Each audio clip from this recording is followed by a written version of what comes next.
this movie, if you had the challenge to portray an iconic character that was portrayed in the past by an iconic actor like Charlton Heston, and I want to know, how did you handle to avoid that pressure and stay focused to create your own character, your own take on Ben-Hur?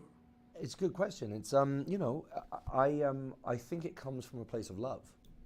I hold the '59 version very dear to my heart, and I wouldn't have even dared to approach this character if I didn't think he was completely independent from its predecessors. So this was a very different, a completely reimagined version of Ben-Hur from the book, which was written over 130 years ago, you know. And I love Charlton Heston's performance. And that movie was a revenge story. And it was about a man. He was a man's man. He comes into it, he meets his brother, there's an instant rivalry. And it's this journey they go on for revenge. Whereas when I read this script, written by John Ridley, who's just such a beautiful writer, it was very much what I found. Judah was a boy, a lost boy, who was finding it very difficult to find his place in the world. He was constantly having discussions with himself about religion, about status, about the hierarchy, about the atrocities that are happening around him, and trying to stay very clear.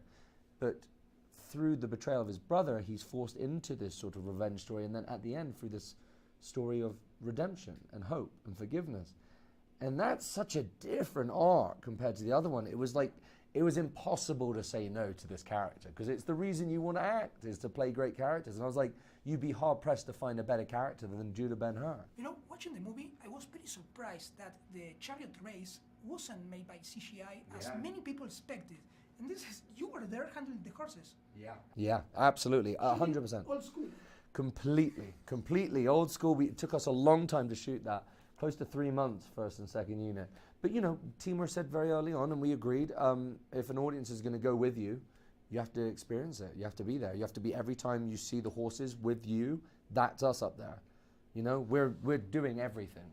And you know, it's kind of a shock, because people are going to imagine Timur, you know, this rather, you know, effects-driven director before. This is such a departure from that. But it's brilliant because it's so immersive. You feel like you're on those chariots because we are on those chariots. You know, you feel like you're with those horses because we are with those horses. That's the great thing about cinema, is this, now in IMAX 3D, when you're experiencing this chariot scene, you're there with us, because we went through everything. That you can't act some of that. That's on our face, you know. That really happened. It was wild. Yeah. The first Ben-Hur movie was made in 1925, and we're here. You know, there was a 1909 version, That was man. the short version. That was the short version, but I still say it was done. And it was done on the theatre in 1889 or something like that, or 1890. And now we are talking about this new movie. And why do you think this story had prevailed so much in our culture? It's just one of the great stories, you know.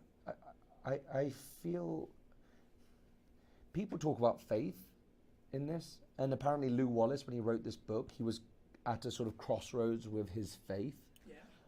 I don't think you need to be religiously inclined one way or another to understand the message of this movie, and the message being that of forgiveness, of finding the right path, which is love rather than hate.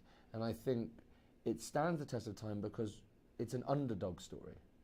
It's about one man's struggle, not only with the greater part, which is the world, but it's an individual struggle. He's always going for an internal struggle with himself, he's at a crossroads with his faith throughout this whole story. And I think it's beautiful to see Jesus not as Jesus Christ, but as a man who shows Judah kindness. And it's the relationship between humans and humanity and kindness, and how a simple act of kindness can change everything and change your life.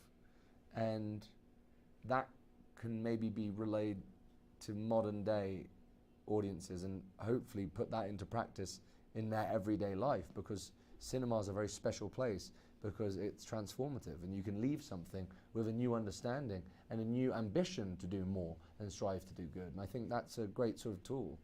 Thank you so much for that. Thanks, man. What a pleasure. All right, brother. Great speaking to you, pal.